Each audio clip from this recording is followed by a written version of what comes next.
Hello everyone, मैं अरुण झा आपका इस इंजीनियर्स पॉइंट झांसी चैनल में बहुत बहुत स्वागत करता हूं। दोस्तों, प्रीवियस वीडियो में लेक्चर में हम लोगों ने जेपी गुप्ता का काफ़ी पार्ट लगाया, सॉल्व किया। आज हम लोग उसके बाद के काफ़ी क्वेश्चंस को सॉल्व करने वाले हैं।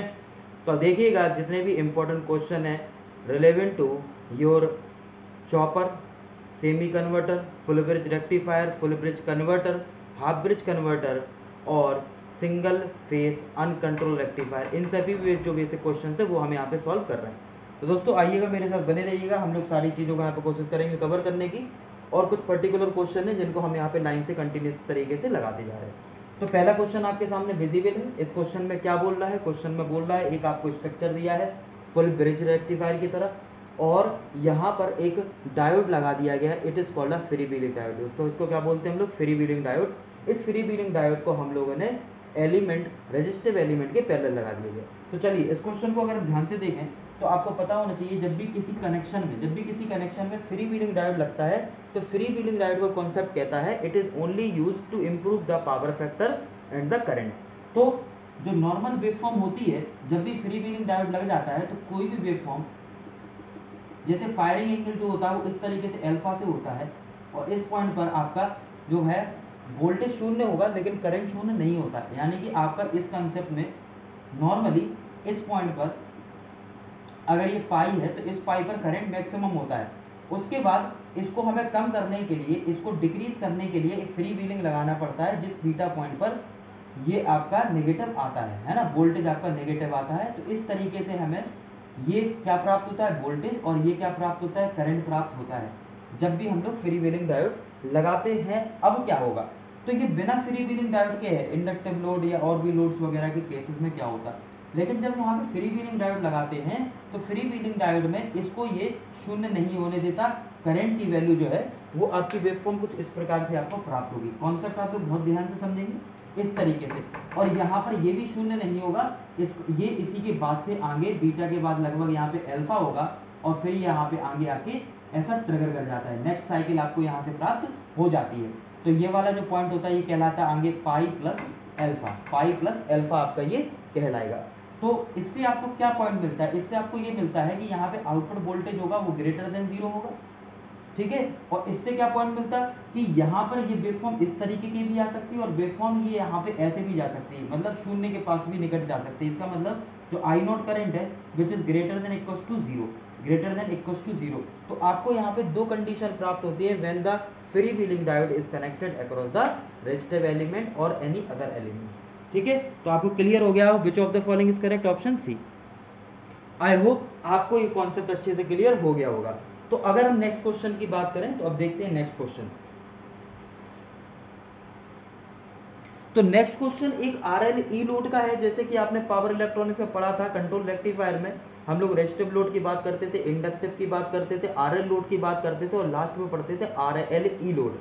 तो जिन विद्यार्थियों ने पढ़ा है उनके लिए तो अच्छी बात है, जिन्होंने नहीं पढ़ा वो इस कॉन्सेप्ट को ध्यान से समझेंगे मैं यहाँ पे क्या डिस्कस करने वाला हूँ। तो अगर आप क्वेश्चन को ध्यान से देखें तो क्वेश्चन में साफ साफ क्लियरली है, a single phase bridge converter is used to charge a battery of 200 volt. एक बैटरी लगा दी गई है जो कितनी है? 200 वोल्ट। तो बैटरी आपके क्या, इसमें बैटरी क्या होता है? ई इक्वल्स टू आपके पास 200 वोल्ट। इसके बाद क्वेश्चन आगे बोल रहा है having a internal resistance of 2 ओम, यानी कि बैटरी के साथ ही एक रेजिस्टेंस लगाया गया जिसकी वैल्यू कितनी है आपके पास? 2 ओम है, ठीक है भैया। इसकी वैल्यू आपको 2 ओम दे दी गई है। नेक्स्ट आपको क्या बोला गया? नेक्स्ट इस क्वेश्चन में बोला गया है कि it is shown in the figure the SCR है trigger by the constant DC signal, ठीक है। एससीआर को डीसी सिग्नल के द्वारा हम ट्रिगर कर सकते हैं। और आगे बोला if the SCR gates open circuit, अगर एससीआर को ओपन सर्किट करते हैं what will be the average charging current. तो इसमें चार्जिंग करंट क्या आएगा दोस्तों? तो इसमें ओवरऑल चार्जिंग करंट क्या आएगा ये हमसे पूछा गया है। तो आपको इसको बहुत अच्छे से कवर करना होगा, बहुत अच्छे से समझना होगा क्वेश्चन क्या कहना चाह रहा है। देखिए मैं आपको यहाँ पर इसकी वेवफॉर्म क्लियर कर दूं कि जो हमारे पास साइनोसॉइडल सिग्नल है इस तरीके का, ठीक है। ये आपके पास क्या है? एक साइनोसॉइडल सिग्नल होता है, इसे हम लोग बोलते हैं, ये आपके पास होता है V M sine omega T. ये दोस्तों क्या होता है? V M sine omega T. I think सभी को क्लियर हो रहा होगा, वेवफॉर्म क्लियर हो रही होगी, ठीक है। V M sine omega T हमारे पास ये होता है, ये आपके पास जीरो चलता है, ठीक है। ये आपके पास कंप्लीटली पाई है और दिस इज कंप्लीटली 2 पाई। तो इतना सभी को पता होगा। तो यहाँ पर एक बैटरी दे दी गई है, इस बैटरी की वैल्यू कितनी है आपके पास? बैटरी की वैल्यू कितनी है, बैटरी है ई, और ई की वैल्यू आपको दी गई है 200, और सप्लाई यहाँ पे बोल रहे हैं 230 वोल्ट, यानी कि आपके पास यहाँ पे जो सप्लाई है, जो वोल्टेज है वो कितना है, V की वैल्यू है आपके पास V बराबर 230 वोल्ट। तो यहाँ पे जो V है ये VRMS होता है, क्या होता है दोस्तों, VRMS। तो इससे हम VM की वैल्यू निकाल सकते हैं, तो VM बराबर आ जाएगा VRMS रूट टू, तो VRMS आपको कितना दिया गया 230, तो ये होगा 230 रूट टू, यानी कि VM की वैल्यू आपको मिल गई 230 रूट टू, यानी कि मैक्सिमम वोल्टेज जो है इसे हम लोग मैक्सिमम वोल्टेज बोल रहे हैं, ये VI है, VI बराबर VM साइन ओमेगा टी की इक्वेशन है, और इस केस में इसको हम लोग बोल देंगे बैटरी E, इस वोल्टेज को बोलते हैं मैक्सिमम वोल्टेज VM, नीचे आपका होता है माइनस VM, ये आपको पता है नीचे माइनस VM होता है। तो ठीक है, जिस पॉइंट पर ये DC मिल रहा है, ये क्या है भाई, E है, और E क्या है आपके पास, बैटरी है, और बैटरी क्या होता है, DC वैल्यू देता है। ये किसको देता है दोस्तों, किसको बताता है, ये आपका AC को प्रदर्शित करेगा, ये आपका DC को प्रदर्शित करेगा, है ना। ये DC को क्यों प्रदर्शित कर रहा है, ड्यू टू द बैटरी, किसके कारण से, बैटरी के कारण से, जबकि ये AC को क्यों प्रदर्शित कर रहा है, ड्यू टू द सप्लाई, ये आपके पास सप्लाई आ रही है। तो एक ऐसा पॉइंट होगा, ये वाला एक ऐसा पॉइंट होगा जिस पर बैटरी और दिए गए सप्लाई वैल्यू की वैल्यू सेम होगी। तो अगर हम ध्यान से देखें तो इस पॉइंट को अगर आप बहुत अच्छे से देखो तो आपको पता चलेगा कि V बराबर VM sine omega T equals to आपके पास हो जाएगा E, और जिस पॉइंट पर ये E के बराबर होगा तो वहां पर ये हो जाएगा VM साइन थीटा 1। तो इसको मैं एक एंगल नाम दे दूंगा जिसकी वैल्यू क्या होगी दोस्तों, आपकी थीटा 1, क्या वैल्यू होगी इसकी, थीटा 1 होगी। तो ये आपका थीटा 1 हो गया, तो थीटा 1 इक्वल्स टू यहाँ पे आ जाएगा sign inverse E upon VM। तो हम लोग इसको कैलकुलेट कर सकते हैं, तो जब आप कैलकुलेट करेंगे तो theta 1 equals to sine inverse E की वैल्यू आपको कितनी दी है 200, और इसकी वैल्यू है 230 रूट टू। जब आप इसे कैलकुलेट करेंगे तो आपको यहाँ पे साधारण सी वैल्यू प्राप्त हो जाएगी 38 डिग्री, कितना मिल जाएगा 38 डिग्री, और इतना आपको ये प्राप्त यहाँ पे हो जाता है।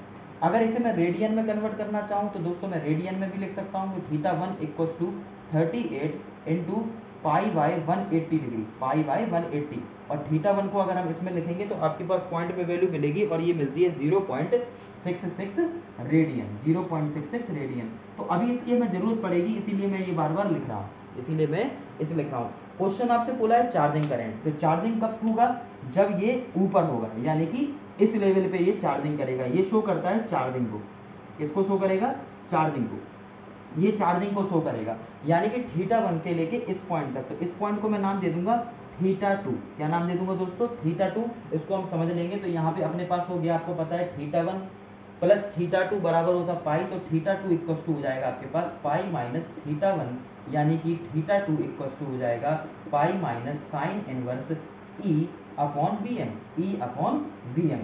तो इतना अपन को थीटा 2 प्राप्त यहाँ पे हो जाएगा, ठीक है।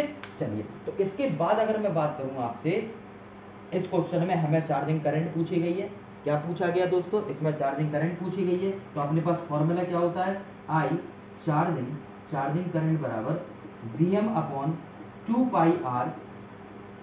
अगर मैं IM के फॉर्म में लिखता तो IM अपॉन 2 पाई आ जाता। इंटीग्रेशन क्या आएगा, देखिए यहाँ से लेके यहाँ तक आपको करना, तो थीटा 1 से लेके थीटा 2 एंगल चलेगा, और थीटा 2 का मतलब क्या है यहाँ पे पाई माइनस थीटा 1। तो ऐसे मैं लिख सकता हूँ थीटा 1 से लेके थीटा 2, यानी कि थीटा 2 मीन्स हो गया पाई माइनस थीटा 1, तो ये हो गया पाई माइनस थीटा 1। यहाँ पर वोल्टेज डिफरेंस क्या आएगा, आपका ओवरऑल वोल्टेज मैक्सिमम क्या है, Vm साइन ओमेगा टी, और ये क्या है E। तो यहाँ पे मैं लिख सकता हूँ Vm साइन ओमेगा टी।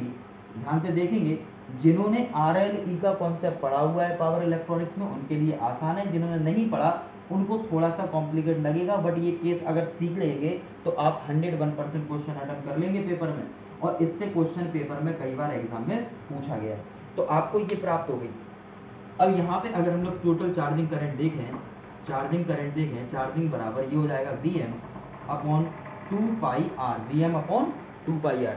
इसके बाद क्या मिलने वाला है, ये आ गया अपने पास माइनस VM और कॉस ओमेगा टी, और यहाँ पर ये अपने पास क्या है ओनली E, और इसके साथ हो जाएगा ओमेगा टी, क्योंकि इसका हम इंटीग्रेशन कर देंगे इकट्ठा, और यहाँ पर आ गया अपने पास थीटा 1 से लेके पाई माइनस थीटा 1। तो अपने पास एक बेसिकली एक क्वेश्चन बन गई, एक बेसिक ये क्वेश्चन बन गई अपने पास, ठीक है। सबको यहाँ तक क्लियरली विजिबल है? तो इसके बाद मैं ऊपर लिख देता हूँ, ठीक है। तो यहाँ पर हम लोग निकालते हैं charging current. Charging current equals to कितना आएगा, Vm की वैल्यू कितनी दे दी गई है, चलो इसको मैं अभी रख दूंगा, Vm upon 2 pi R, Vm upon 2 pi R, ऐसे ही इसको पुट करेंगे सबसे पहले। तो cos pi minus theta one, क्या रखेंगे, cos pi minus theta one. तो यहाँ पर देखिए माइनस Vm आपकी जगह है, और यहाँ पर आया cos pi minus theta one minus minus, तो यहाँ पे आएगा cos pi minus theta one minus cos theta one minus cos theta one, इस तरीके से हम लोग बोल सकते हैं, ठीक है। या इसमें हम लोग दूसरा ब्रैकेट लगा देते हैं ताकि अपन को आसानी से ये चीज पता चले। इतना आ गया। अच्छा, फिर क्या होगा, माइनस ई, और फिर क्या होगा यहाँ पे ई, क्या ओमेगा टी की जगह पाई माइनस थीटा वन और माइनस थीटा वन। तो इस तरीके से आपको ये पूरा कंक्लूजन प्राप्त हो जाएगा। हमने अपर लिमिट रख दी माइनस लोअर लिमिट रख दी। तो यहाँ पे हम लोग देखेंगे आई चार्जिंग इक्वल्स टू, तो यहाँ पे Vm अपॉन 2 पाई आर, दोस्तों इजी हो गया। कॉस 180 माइनस थीटा कितना होता है, माइनस कॉस थीटा, तो माइनस ये हो गया, तो minus cos theta one minus cos theta one, तो माइनस 2 कॉस थीटा वन, और माइनस माइनस प्लस हो गया, तो 2 Vm कॉस थीटा वन। यहाँ पर हम लोग देखेंगे तो ई आएगा पाई minus theta one minus theta one, तो यहाँ पे आ जाएगा pi minus 2 theta one, pi minus 2 theta one. तो चलिए आइए हम लोग इसको पुट कर देते हैं और इसको अपन लोग अब सॉल्व करते हैं। तो अगर आप ध्यान से देखो यहाँ पे, तो Vm की वैल्यू आपने निकाली थी, Vm की वैल्यू थी आपको 230 रूट 2, ये 2 पाई आर, आर की वैल्यू है आपके पास 2, यहाँ पे 2, और ये है ना कहीं Vm मैंने यहाँ पे सॉरी, यहाँ पे Vm लिख दिया, 1/2 पाई आर लेंगे क्योंकि हम अंदर ले रहे हैं ना Vm। तो यहाँ पर आपको कितना आएगा 1, कितना आएगा ये 1, इस बात का ध्यान रखेंगे क्योंकि अंदर तो आएगा 1, ये आपका 1 होगा, ठीक है। तो यहाँ पे 1/2 पाई आर, ये इतना आ गया आपका 230 रूट 2 कॉस थीटा वन, आपको एंगल में ही है क्योंकि कॉस के साथ लिखा है तो कॉस 38 लिखेंगे हम लोग, माइनस इधर पे कितना आ जाएगा आपके पास दोस्तों, यहाँ पे आ जाएगा माइनस ई की वैल्यू कितनी है, आपको क्लियरली विजिबल है या नहीं, आपको क्लियरली विजिबल है या नहीं ये बता दीजिए, क्लियरली विजिबल है, ठीक। तो यहाँ पर अगर देखें ई की वैल्यू कितनी है, आपको दिया 200, ई की वैल्यू आपको कितनी दे दी, ई की वैल्यू 200 दे दी गई है। पाई कितना है, पाई यहाँ पर होता है आपके पास नॉर्मली, अगर देखिए कॉस के अंदर तो है नहीं या साइन के अंदर तो नहीं, बाहर है तो रेडियन में लिखते हैं हमेशा, इसका मतलब 3.14 माइनस 2 इंटू थीटा वन हम किस में लिखेंगे, रेडियन में, क्योंकि ये एंगल में नहीं लिखा हुआ है ना, कॉस और साइन के साथ नहीं है, तो आपको ये मिल जाएगा। जब हम इस चार्जिंग करंट को पर्टिकुलरली पूरा कैलकुलेट करेंगे तो कैलकुलेट कर देने के पश्चात आपको प्राप्त हो जाएगा 11.9, क्योंकि 1/4 पाई अगर मैं इसको और सॉल्व करूं तो 1/4 पाई करके आएगा, और यहाँ पर अपन को कैलकुलेट मैंने जैसे अभी सॉल्व किया था तो ये 512, इसको सॉल्व करेंगे 512.6, और इस वाले पार्ट को सॉल्व करने पर हमें मिलता है 364 3.23 समथिंग, ठीक है। तो जब हम इसको कैलकुलेट कर लेंगे तो हमें मिल जाएगा यहाँ पे I charging equals to, I charging जब डिफरेंस करेंगे 1/4 पाई से डिवाइड करेंगे 11.9, दोस्तों कितना मिलेगा 11.9, then this is your answer. तो आई चार्जिंग यानी कि चार्जिंग करंट मिल गई 11.9 एम्पीयर। देखिए कितना शानदार क्वेश्चन था जो कि आपके एग्जाम्स में पूछा गया है, ठीक है ना, बहुत बढ़िया और शानदार अमेजिंग क्वेश्चन ही पूछा गया था, इसको सब लोग बहुत अच्छी तरीके से कॉपी में नोट कर लेंगे, ठीक है। आई होप सभी को बहुत अच्छे से क्लियर हो गया होगा। चलिए नेक्स्ट क्वेश्चन की ओर बढ़ेंगे, इसका आप स्क्रीनशॉट ले सकते हैं, ठीक है। तो नेक्स्ट क्वेश्चन हम लोग देखते हैं, नेक्स्ट क्वेश्चन आपके सामने है। इस क्वेश्चन में क्या बोला गया है, बोला गया है with the reference to the output waveform given in the figure the output of the converter will be free from fifth harmonic when. तो ये कब फ्री होगा, जब फिफ्थ हार्मोनिक इसमें आ जाए। तो आउटपुट ऑफ द कन्वर्टर निकालना है दोस्तों। यहाँ पर एक अरेंजमेंट आप देख पा रहे होगे, एक अरेंजमेंट दिया गया इस तरीके का, है ना, ये आपके पास अरेंजमेंट है जिसमें बीच में अल्फा कर दिया गया। तो देखिए होता क्या है, जब भी हमसे बोला है आउटपुट ऑफ द कन्वर्टर पूछा गया और एक अरेंजमेंट दे दिया जो कि एक वेव शेप है रेक्टेंगुलर के फॉर्म में। जब ये रेक्टेंगुलर के फॉर्म में वेव शेप दे दी गई है और उसमें हार्मोनिक पूछा गया है, तो पल्स विड्थ जो पल्स विड्थ होती है, कोई भी जैसे पल्स विड्थ दी गई है, तो ये 0 प्लस 2π/5, क्योंकि फिफ्थ हार्मोनिक है, 4π/5, इस तरीके से ये चलेगी। 6/5, 8/5, अगर ये सेवेंथ हार्मोनिक बोलता तो 7 आ जाता, थर्ड हार्मोनिक बोलता तो 2π/3 आ जाता, 4π/3, इस क्रम में चलता।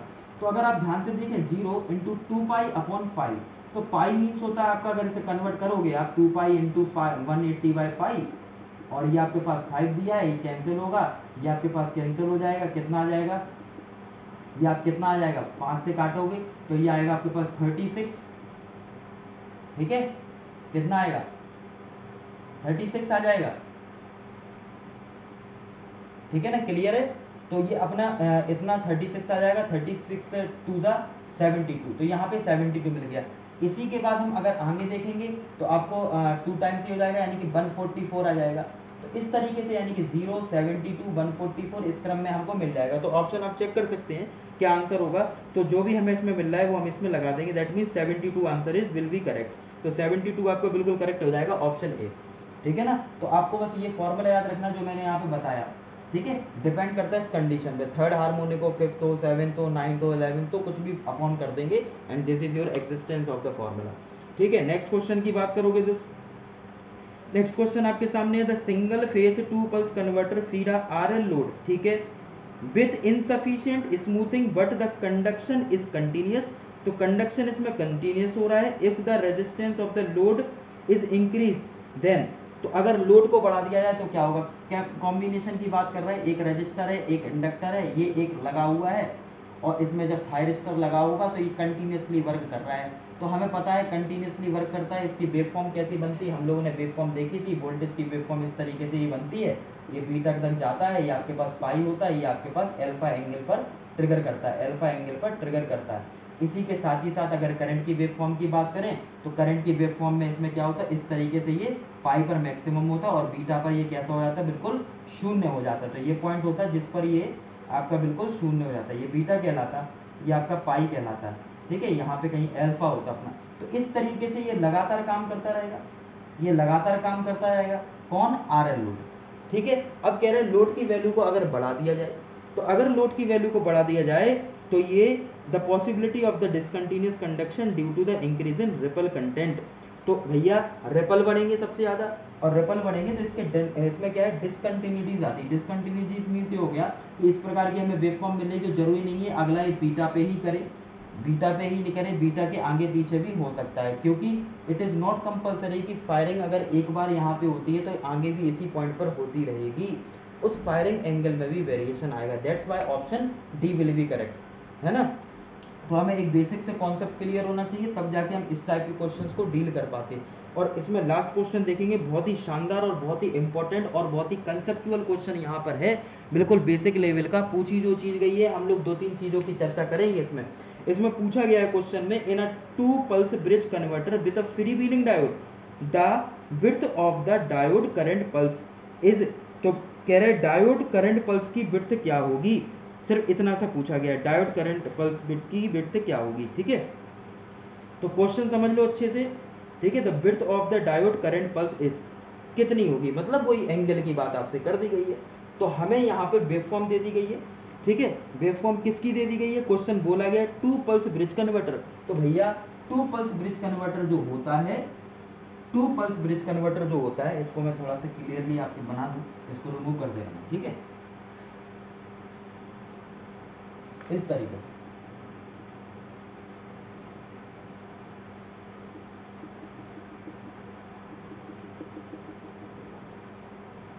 तो ये है, ये ट्रिगर हो रहा है इस तरीके से, फिर ये है, ये ट्रिगर हो रहा है इस तरीके से, ठीक है।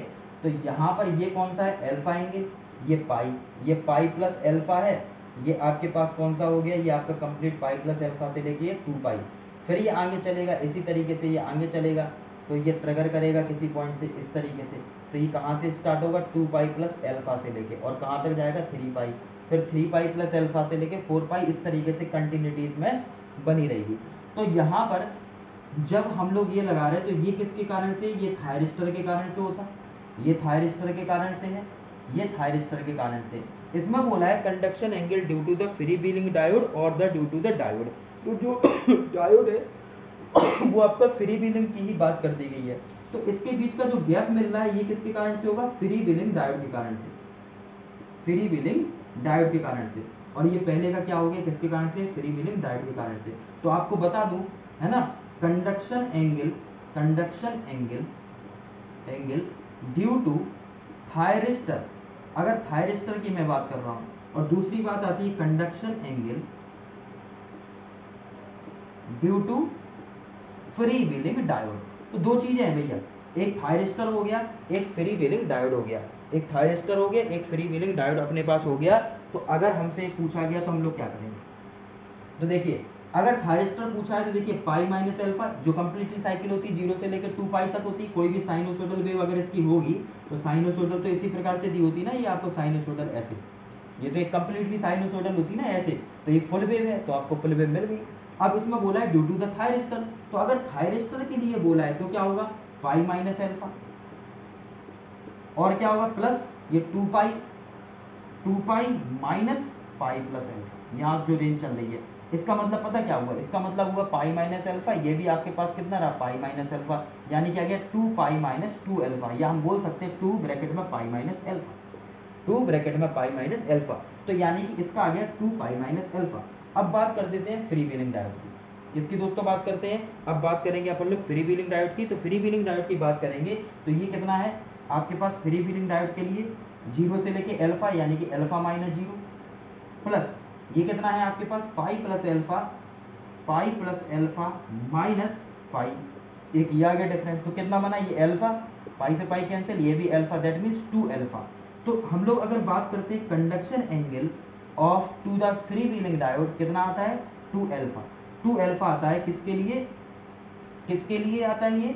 फ्री व्हीलिंग डायोड के लिए। लेकिन थायरिस्टर के लिए बात करते हैं तो 2 पाई माइनस अल्फा, 2 ब्रैकेट में पाई माइनस अल्फा। इन दोनों को अगर जोड़ दिया जाए तो 2 pi minus 2 alpha plus 2 alpha, तो कैंसिल होगा तो आपको 2 पाई मिल जाएगा, यानी कि एक पूरी कंप्लीट साइकिल हमें यहाँ पे प्राप्त हो जाएगी। तो जितने भी क्वेश्चन अभी मैंने यहाँ पे आप कराए दोस्तों, पावर इलेक्ट्रॉनिक्स के रामबाण क्वेश्चन, जितने लोग लगा रहे हैं, देख रहे हैं, एक एक वीडियो को समझ रहे हैं और टेक्निकल से बने हुए हैं, प्रिपरेशन पर फोकस कर रहे हैं, definitely they will get success in all the exam relevant to your exam. DFCCIL exam आने वाला है, UPPCL आने वाला है। हालांकि आपको बहुत लार्ज लेवल के क्वेश्चन उसमें नहीं आएंगे, नहीं आते हैं, आएंगे आपके बेसिक वन लाइनर क्वेश्चन या फिर कॉन्सेप्चुअल क्वेश्चन, जिसमें यही कॉन्सेप्ट आपके लगेंगे। आपको बिलीव हो या ना हो, आप सिर्फ प्रीवियस ईयर के पेपर उठा के देखें, उनसे क्वेश्चन की प्रैक्टिस कर सकते हो। यूथ पब्लिकेशन में पावर इलेक्ट्रॉनिक्स के जितने न्यूमेरिकल वाइज पेपर दिया है, थ्योरी तो आपका बेसिक है, उसमें बहुत ही बेसिक है, पूरी मैंने एक्सप्लेन भी करी हुई है, तो उसको आप देखेंगे वो तो यूँ आपकी लग जाएगी, लेकिन न्यूमेरिकल पोर्शन लोगों से नहीं होता। उसको रिकवर करने के लिए हम लोगों को इसकी सीरीज को बहुत अच्छे से फॉलो करना है। आई होप आपको बहुत अच्छे से बात समझ में हो आई होगी। और हम लोग 16 तारीख से एक DFCCIL की जो सीरीज स्टार्ट कर रहे हैं उससे जुड़िएगा और ध्यान से पढ़िएगा। Okay, if you like this, subscribe the channel, share the video. नमस्कार, शुक्रिया, जय हिंद।